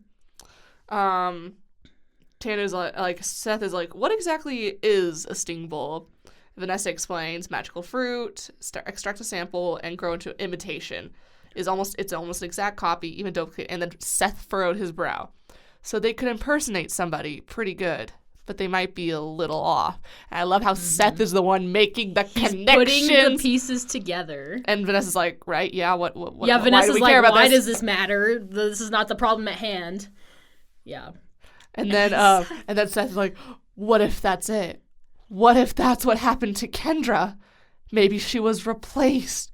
And I love Grandpa stops. Freezes. I could just see him from the behind just stopping in his tracks and just turning slowly. Just like the dawning hope in his face, just being like, she could still be alive. Yeah, Grandma says she could still be alive. And then Seth is like, he starts to like cry. And then Vanessa's like, wait, what happened to Kendra?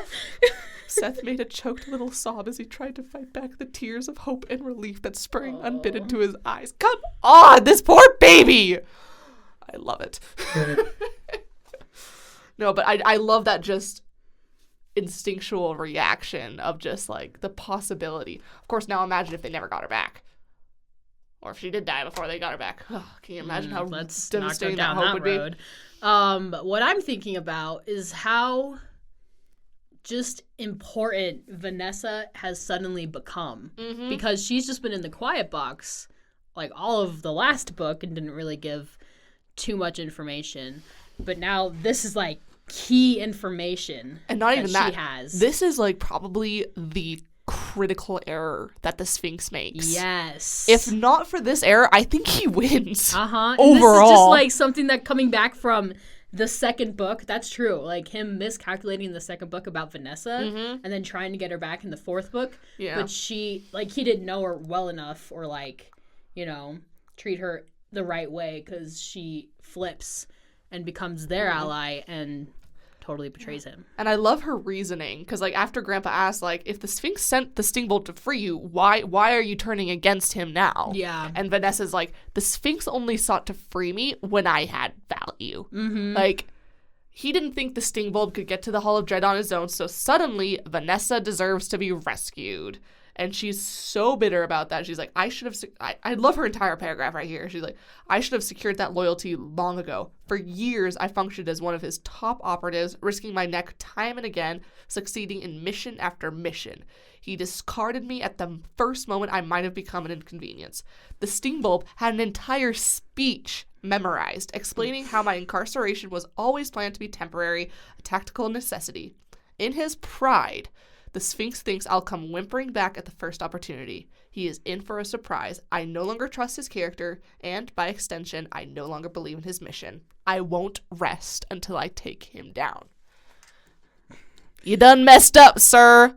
You done messed up. I don't always like Vanessa, but that speech right there was like, whoa, you're awesome.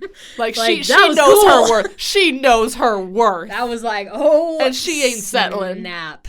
Like, shoot.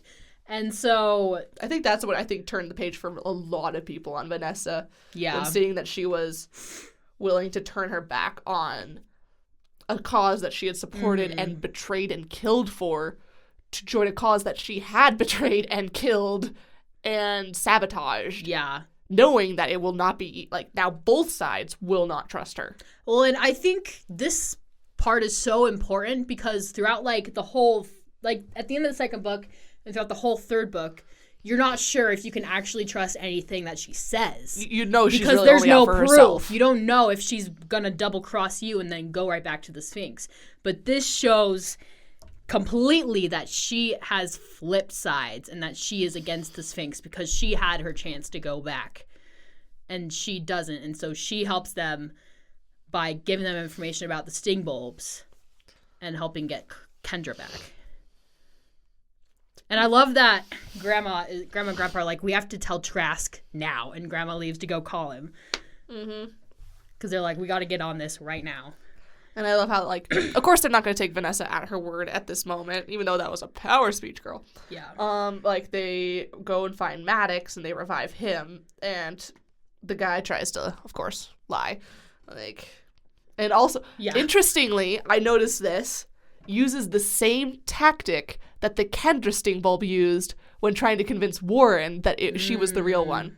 Like, when Warren confronted her, like, I don't think it's Kendra calling the shots. I don't think you're Kendra. She's like, of course it's me. Don't you remember when we fought the two-headed, the three-headed panther when I cured you of your albinism? Like, references these deep the memories that things. only they would know. Yeah. And then again, here's what does Maddox do? He talks about, remember that night in Sri Lanka? You won that ring-tailed sparkler off me with a full house?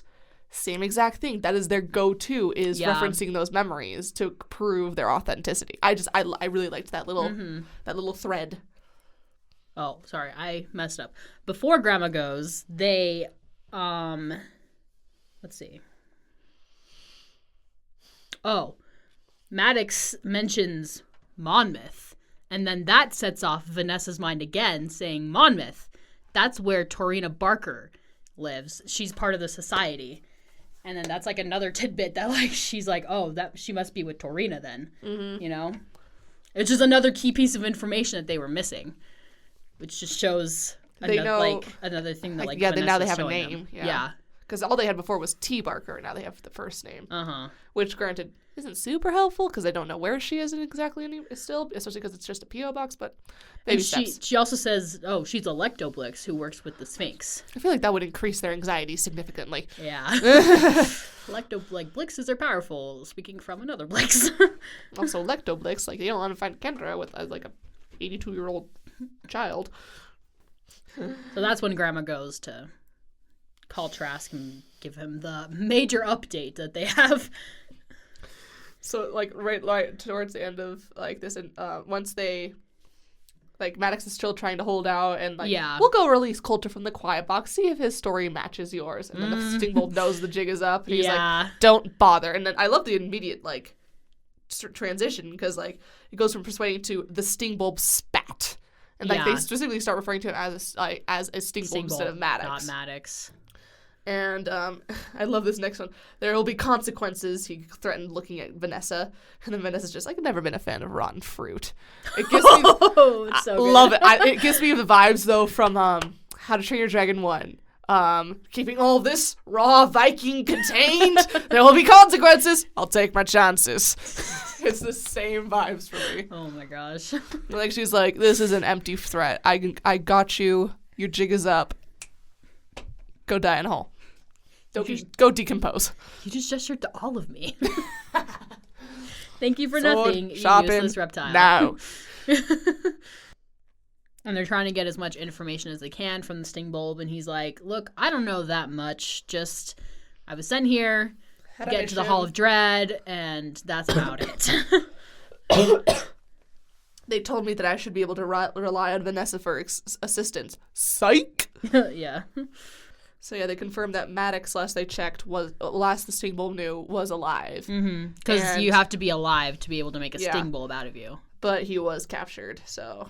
I love how, like, they're debating whether or not to trust, like, Vanessa and, like, whether or not to put her back into the quiet box. Like, I love, also, like, she straight up, like, says, oh, you do not have to, like, you should not trust me right now. Like, yeah. She's like, what do I care about some Sting Bulb? Turning him in could have been a ruse to earn your trust. Oh. Keeping us all on our toes, I suppose. But then, like, except if I'd meant to betray you, that is not how I would have done it. And I love how she just, like this woman... She's like, this is how I would have betrayed you. Is a mastermind. Seriously. She's like, I would have been able to take you all out if I wanted to, but then I could have just done this if, as I wanted. But I really am on your side. But I understand if you don't want to trust me. Yeah. And so, And then she says, just let me assist you. I've bitten many people in my time, including several inside the society. Let me use my abilities and I'll help you recover Kendra. Grandpa's leaning, like, he's leaning towards trusting her. He's like, okay, Yeah. you make a compelling argument. Tanya, what do you think? And I love how Tanya just goes, Ruth won't like it. It's a good thing Grandpa's not down here. That's probably why she had to go. Yeah, she's like, I can't even imagine what she would say. At this point, yeah, like She'd be like, why should we trust you? She hates. She really hates Vanessa. She hates Vanessa.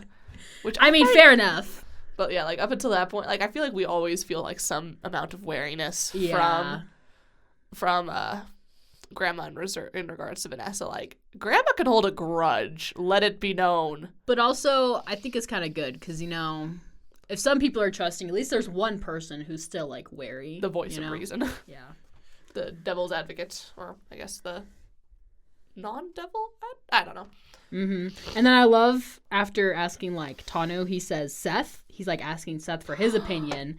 And Seth says, Seth was so flattered that Grandpa was asking his opinion on the matter that it took a moment to collect his thoughts. I think we should stick the sting bulb in the quiet box and have Vanessa spy for us. So that's what they decide to do. Tanu has it right about Ruth. She won't want us to give you an inch. Grandpa said. We'll have to keep you down here in a cell, at least at first. We'll try to make it comfortable, Vanessa. Let me be clear. If you take control of any of us in our sleep, I will consider it irrefutable evidence of your allegiance to our enemies, punishable by death. Understood. Dang. So yeah, that's the end of the chapter. Let's go release Coulter from the quiet box and find Kendra. Yeah, the poor man's just been sitting in there and has no idea what's going on. I mean, he probably hasn't felt time passing. It's kind of how the quiet box works. Mm-hmm. So then we go to chapter 8, the last chapter of today's episode, called Knapsack. Knapsack, knapsack, knapsack, knapsack. Yeah! I'm a map, I'm a map, I'm a map, I'm a map. Yum, yum, yum, yum, yum, yum, yum, yum. Delicioso. Swipe or no swiping. Vanessa no biting. Tarina no biting. I feel like we're more worried about that one at this point. That was good. It just popped in my head. That was good. I hope y'all just laughed out loud because that deserved it. Thank you. Oh, man.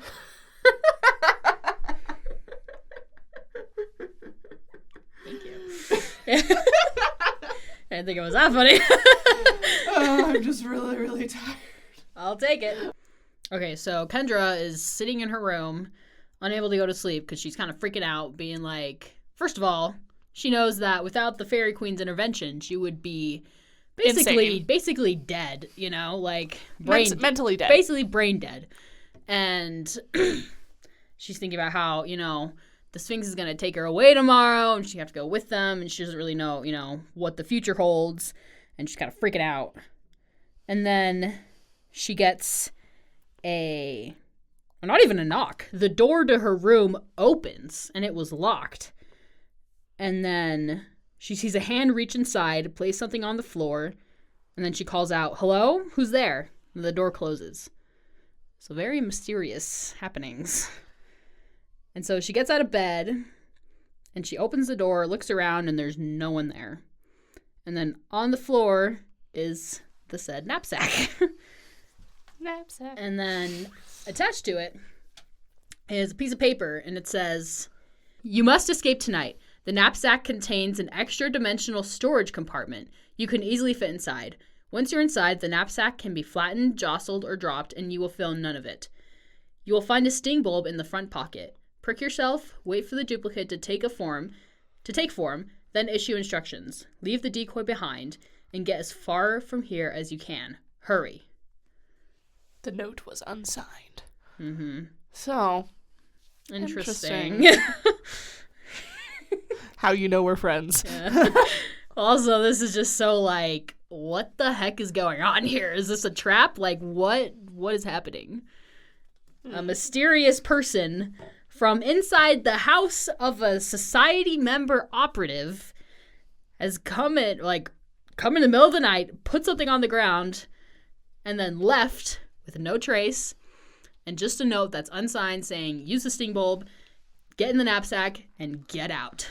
And and the sting bulb itself is also a huge indicator of who this person could be, because the Sphinx said he knows where one tree is. There is Yeah. one remaining tree, and it only produces a few fruits per however long. Which is why everyone thought it was extinct. Which is why everyone thought it was extinct. But this alone reveals that whoever this person is has access to the sting bulbs. They're high up. They are probably very high ranking. Yeah. So In these are all society. clues that we have of who this person could possibly be. They're like, this brings up so many implications of like, are there high up spies in like the society? Like, what is going on? Is it a this like a traitor? trick?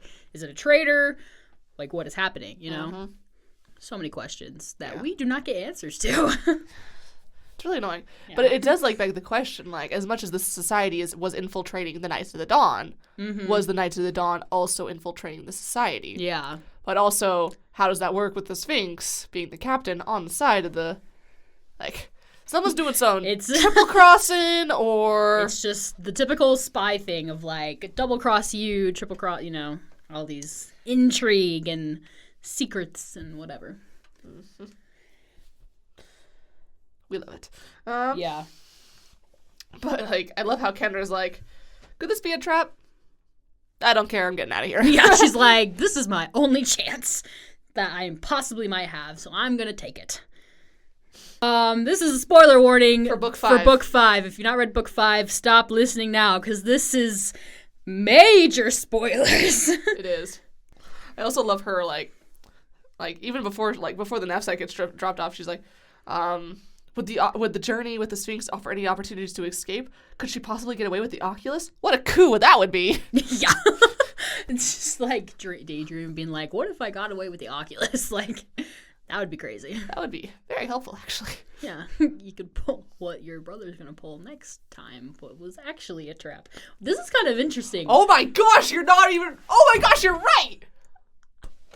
This happens to Seth, but then it's a trap! You're so right. I have not thought about that till just now. Oh my. That's crazy! The Sphinx He used used it. the same tactic. The exact same. Well, it wasn't the Sphinx. It was technically like Nagi Nagi Luna. Luna and Mr. Lich, but they know that that's how Kendra got out. That somehow someone helped her. Oh my gosh, you're right.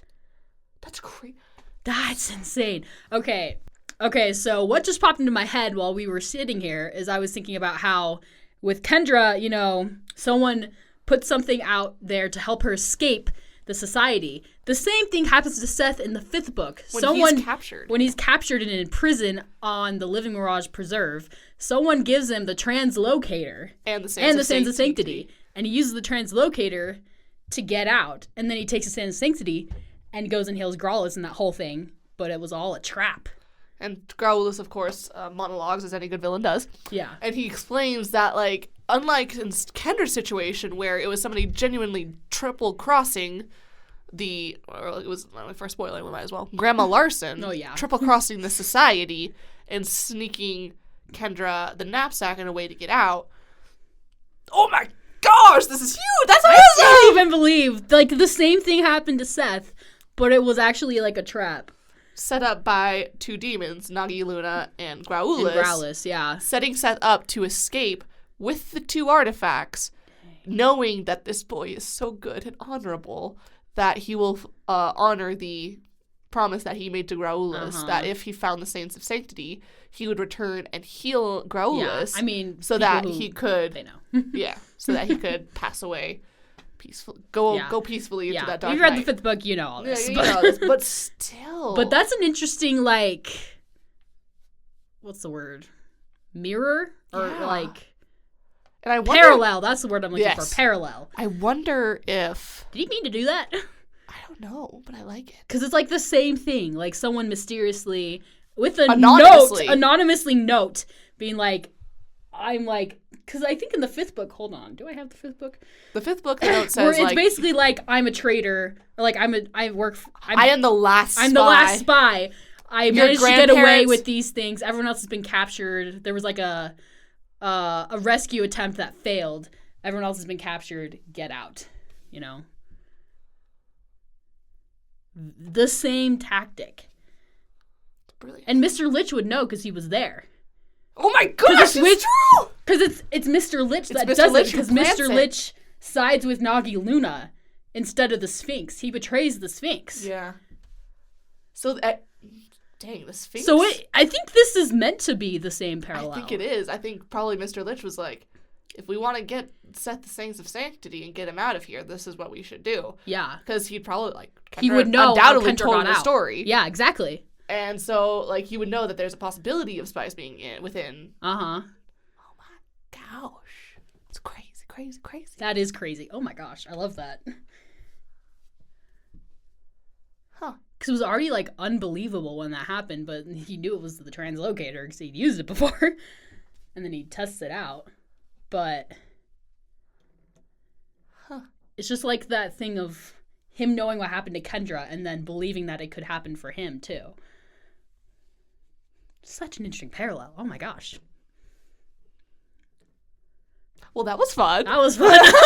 I was literally thinking like, oh, Kendra trying to get off with the Oculus. You know, Seth did that. Wait. Seth The same thing happened to Seth, but it was actually a trap. And I bet you're right. I bet Mr. Lich was, like, the mastermind behind that. Yeah. He was just like, hey, we really want to mess with this kid's head. Uh-huh. And ruin his faith in others for eternity. Seriously. Dang. Man, that's so interesting. That's crazy. Okay, have anything else to say? I've never noticed this? No. Okay. Love that, though. The spoilers are over now. You can come back. If you've already read the 5th book, go back and listen to that, because it was awesome. So, Kendra decides she's going to go with the sting bulb plan. She pricks herself, checks inside the knapsack, finds out that really is a really cool extra-dimensional space. It has, like, not like a basement kind of area. If you've ever seen Fantastic Beasts and Where to Find Them, it's like Newt's briefcase. But on a smaller scale. Yeah, on a smaller scale. Mm-hmm. But, like, same thing. It's like a bag, and then you climb in, and then it's bigger than it looks. I always, like, I don't it's know like a why, pocket like, dimension. I guess I always pictured, or I think it's more like Hermione's beaded purse. Yeah. From book 7, or... Except I don't think she can go in there. I bet if she needed to, she could. I mean, I guess so. But, like, it just makes me think of, like, I don't know, I'm just, like, picturing a knapsack. Is that basically just a backpack? It's how, because it says, like, another knapsack.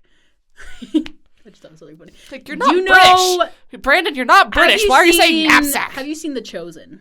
Yes. Do you know the backpack that Jesus carries around? Like, the leather backpack? Like, yes. It's very, that's what I picture it as. I feel like that's the only thing that could, like, kind of open wide enough. See, I'm picturing, like, a knapsack, and, like, it's supposed to be, like, hang on. I don't picture, like, a drawstring bag. A tan leather knapsack. Because that's, like, what I would call a knapsack, but it says, like, a leather, that's not what I picture. Like, a backpack, basically. See, but yeah, knapsack's such a better word. Like, I guess when I hear knapsack, I just think of, like, a... Like a drawstring? A drawstring, like, sack. Yeah, but I don't know like, if that really makes sense, does the opening just widen so you can fit in it? I'm just gonna look up. But it says, like, it has, like, she unbuckled the big flap that covered the top. So I think of it as almost like a backpack with, like, it's like a leather backpack with, like, a flap that opens. So it's a backpack, but they call it a knapsack. I wish they had a drawing of it, actually. Okay, this is what it pulls up. I just looked up knapsack. Because, like, my whole life, I've called, like, drawstring bags knapsacks, but I don't think that's what it is. This is what comes up. Yes, like, the first 2 or 3, that's what I picture. So, kind of more old-timey vibe. It's exactly... So, kind of like my backpack, honestly. It has, like, the flap that covers the opening. Hold on. So because I brought up The Chosen, I'm going to show you the picture. Because my backpack I know what you're talking about. Okay, well, that's exactly what that is. Is my backpack a knapsack? I think it's just... better. I think knapsack's just a better word. So we just said knapsack. Crisis. I don't think it's actually knapsack. I have a knapsack. Do you have extra backpack storage you don't know about? That would be nice, especially if it wasn't extra heavy. See, I just thought knapsack was. Yeah, that's exactly what. For my entire life, I just thought I described exactly what you put up. You did. For my entire life, I've just assumed knapsack was the British word for backpack. I'm not gonna lie. Oh, is it? That's what I thought. Do they say knapsack? Do any British people listen to this podcast? Can you tell us if you guys say knapsack instead of backpack, or do you say backpack? Or do you have a completely different word? Which wouldn't surprise me. Okay, the dictionary definition. A bag with shoulder straps carried on the back and typically made of canvas or other waterproof material. I feel like drawstring bags are typically called knapsacks, but I feel like any backpack could. I think it's just the wording, because you could just say backpack, but like it's the knapsack instead of saying the backpack. Yeah, we're going back to Dora. Knapsacks just have, I think, a more old-timey vibe. Yeah, like, and the fact that it's made of leather too. Yeah. Like, I definitely get an older vibe. So that's why I was like, it's like a backpack with a flap. Yeah. And like a buckle, leather, it's nice. Like, I've just, like, kind of practiced, like, just, like, I think just because, like, it gets shoved into little, like, necks and crannies, it's very easy to carry. Like, well, that's how I've just always pictured it, but. I think it can, like, backpacks that are empty can, like, be really thin. I hate that, though. I hate having an empty backpack on my But back. It would be. Like, they're not actually weird. Putting anything in it. I know. Like, there's no weight, so. Like, I feel it's like you're not carrying anything. Would be more convenient because then you can just like fold it up and stuff it in your pocket and then carry it on your I mean, like an empty backpack can slide in. Like, I know what you're talking about. Like when they drop in the canyon, they put it in. But like, if like the little nook is only like this wide, like an empty backpack's gotta fit in there. Yeah. An empty backpack isn't more than like a couple inches wide. True. Like 4 inches maybe 5. That's small. That's if really really thin. press it, it could be like basically an inch. That's like it's super thin. Yeah, so I just hate carrying empty backpacks on my back. It feels weird and they flop away around way too much.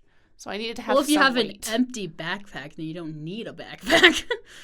As long as like on like the last day of school, you throw away all your stuff, you turn in all your books, you'd walk home with like this empty bag. It would just feel weird. Before did you always go to that last like week of school, the last day of school? Like, did you do anything? No. I hated Did your mom make you Yes. go? Okay. My mom usually made me, but I usually didn't bring anything because by that time I didn't need anything because it was like... I needed my backpack so I could carry my lunchbox so I wouldn't lose my lunchbox. Because... You couldn't just carry your lunchbox? I would lose my lunchbox. How would you lose your lunchbox if it was the only bag you had? I think you underestimate... Wait. My capacity. If you only have your lunchbox, how could you lose your lunchbox if that's the only thing you're carrying? Because then you have to carry it. You can't just put it on your back. You have to consciously carry it, and if you put it down, but then there's whereas you can use your hands with a backpack on your back and not have to take the backpack off.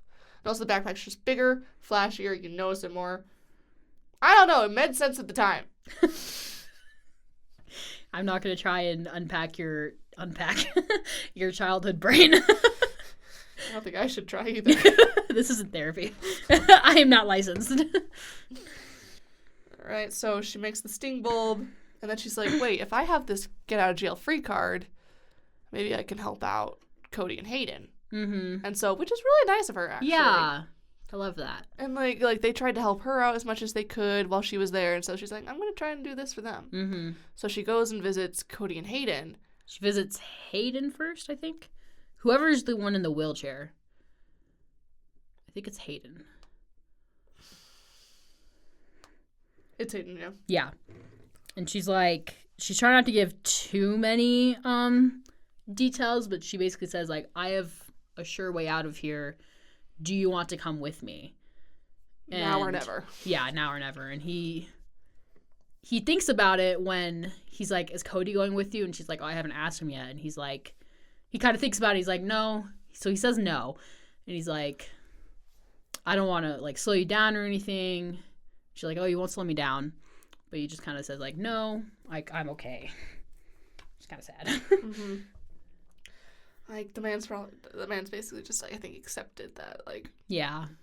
This is his life, the last bit of his life. He won't get out. Yeah. It's really sad. Really, really sad. Tarina has really effectively stolen these man's. Oh, she did steal. She did, but in more ways than just, like, it's almost, like, more cruel to leave them alive. Rather than just take it off and just have them, like, these, like, 30-year-old men trapped in 80-year-old bodies. Yeah. Like, she stole away their youth, sucked out their vitality, and now, like, Hayden's in a wheelchair. Like, he can't move around by himself. Like, can you imagine how depressing that would be? For, like, just staying there for years? It is sad. So, yeah. Poor Hayden. Then she goes to Cody, and Cody says yes. He says he will. And she's like, okay, meet me back in my room in, like, a little bit. So she goes back to her room, and Cody goes to try to convince Hayden. And so while this is all happening, the sting bulb is, like, developing in, like, a cocoon or something. Mm-hmm. It starts out as a little potato, and then it swells up to be, like, a giant potato. And then, kind of like Seth with the cocoon. With the cocoon. That's probably why I said that. I was thinking cocoon. I love it also that Cody gets dressed up. Like, it's just he looks so dapper. Like, Kendra even remarks, like, you look sharp. Yeah. Like, I just love, like, he kind of just like an old man. Yeah. Like, he's like, yeah, Tarita gets us, like, these nice outfits sometimes to make herself feel better. Oh, gosh. It's so convoluted. But, like, I get the vibe that he's like, I'm getting out. I'm either getting, I'm taking this leap, I'm taking this chance, even if it ends badly, I'm gonna look my best doing it. Yeah. So good on you, Cody, good on you. And so it's interesting because when the sting bulb emerges from its egg, or whatever, it sounds so weird to say. Yep. Kendra's there to give it instructions. And, well, first of all, she kind of is, like, talking to it, asking questions, and she finds out that the sting bulb can't see in the dark, so it can't duplicate her powers, which is very important. Mm-hmm. Very interesting, too. And also something that we saw with the former sting bulb, because that sting bulb could not read the secret fairy language. Mm-hmm. That was in the Journal of Secrets. That's true. So just continuity. Yes. And then Kendra's just kind of asking, like, so you're a fruit. She's kind of having, like, a little conversation, and I don't know, existentialism of a fruit becoming a human? Question mark. Who knows? But somebody who's a copy of you, has all your memories, and you're, like, talking to yourself, but, like, not yourself, but just a fruit of yourself. Weird concept. Anyway. Yeah. So gives instructions to pretend to be her. Don't divulge any sensitive information. Learn what you can about their plans, and then try to escape and notify me. Yeah. And she even gives Grandpa's cell phone number. That's helpful. Mm-hmm. She tries. Yeah. And then the sting bulb is like, I will handle it. She's like, I will not help the Sphinx. I'll try to do everything that you just told me to do. I will stay loyal and stuff. And so, like, she received her instructions. Mm-hmm. There's a little bit of sass from the Kendra bulb here. I'll only obey you. I'll do a good job. Unless you mess up, the Sphinx will never know I'm an imposter. She got Kendra's sass. Okay. But then, of course, Kendra's like, unless they try to get you to use my powers, in which case you'll have to work with that. And then she's like, leave it to me. Okay, this sting will be confident. Yeah. She's like, this is what I was born to do. Grown to do. Yeah, grown. All right, so Cody comes. Oh. So the sting bulb throws the knapsack out of the window once they both get inside. And, of course, Kendra's like, please tell me that note was true. Please tell me that note was true, because otherwise they're about to fall from 3 stories. Yeah, 3 stories. And it has to trick the Whisper Hound, because the Whisper Hound has her scent. So that was another important part of having a sting bulb and not just the knapsack. It's also really interesting how that works with Cody. Oh, yeah. But like, Cody they don't really important care enough to be... But, like, Cody is, like, Tarina's thing, and, like, he's not part of their world and stuff. So, yeah, I don't think the Whisper Hound, like... You don't think it had his I think it was more for, like, Kendra and, like, things to do with the magical world. Yeah. I wonder if the Whisper Hound would even... Well, because Kendra's mortal. Well... If it would what? Like, if it would even, like, take Cody's scent, being human, and probably never have a drink. I think drinking it the would. milk. Kendra's human. But she's also very kind. But I don't think it has to be just like a person. Like, I think it could be anyone. I think it's just they have to be, like, specifically, it has your scent now. You can't escape. Yeah. Just actually don't even know what would happen. Do we ever really know? It's just Whisper kind of Hound vaguely. Whisper Hound has never been activated. Yeah. Activated. I like that word. Whisper Hound. Activate! Whisper Hound initiative activate. Yeah. So Kendra gets out of the knapsack once it drops to the ground, and like she's gonna start moving. And it's like 3 a.m. in the morning. Mm-hmm. Bless her soul. And so she like starts to walk down the street. Trying not to look suspicious. Yeah. Don't be suspicious. Don't be suspicious. It's like 3 a.m. A teenage girl walking down the street. Girl, yeah. It's really sketchy. She could go from one bad situation to another. She's like trying to act casual when a car comes around the corner. She's like, be cool, be cool, be cool. Stay calm, stay calm. But then the car starts slowing and she's like, okay, jig is up, we're out of here. She's like, yeah, this is a bad situation. So she tries to like hop a fence of like one of like the houses. Fails. Someone like comes up behind her and grabs her. Even says Kendra, and she's like, oh, knowing my name? He's like, we're out of here. Society. Ah. But the guy who we now know is Trask. He's like, I'm a friend of your grandfather's. I'm a Knight of the Dawn. Yeah. And she's like, you can't just say that. I can't trust She's that. like, I don't trust anybody. And like my boss, who's always been super nice to me, kidnapped me. Don't cut me some slack. Yeah, seriously. But he says, the name is Trask. I've been driving around all night, all around town tonight. So have Warren, Elise, and Dugan. You know them, right? And then she gets in the car and she's starting to be like, okay, I guess this guy is legit. And even then, I feel like yeah, but she like has no choice. Like, he's a bitch. He could overpower her really fast. Yeah, I mean, he did already. Yeah, he did, and he could again. But luckily, he's telling the truth because he is Trask, a Knight of the Dawn, and a friend. So, thankfully, you know, it's interesting. The one person that was looking for her is the one that found her. Is the one she doesn't know. Like, did we have to go through this stress? Imagine if it'd been Warren. No, I want to see that reunion. Me too. Freak. Yeah, writing it down. I'm writing that one. Write it up for us, Jessica. I got you, girl. Stan Sorensen got a tip that you might be wandering the streets of Monmouth tonight, and here you are. Trask says. Someone helped me get away. Fits the tip. And then he's like, you've been looking for me? I'm a detective. I was called to investigate your murder, you know. Not really words you hear. I was called to investigate your murder, which means you would be dead. Unless you're talking to the body or the corpse or something. I don't know. The ghost? Ghost of Christmas past. And I love how Kendra's like, she's still probably very nervous. She's like, yeah. So where are you taking me now? And she's like, and Trask takes out the phone. He's like, I'm going to call Warren first off and make sure you don't try to bolt. And then we're getting you back to Fablehaven. End of chapter.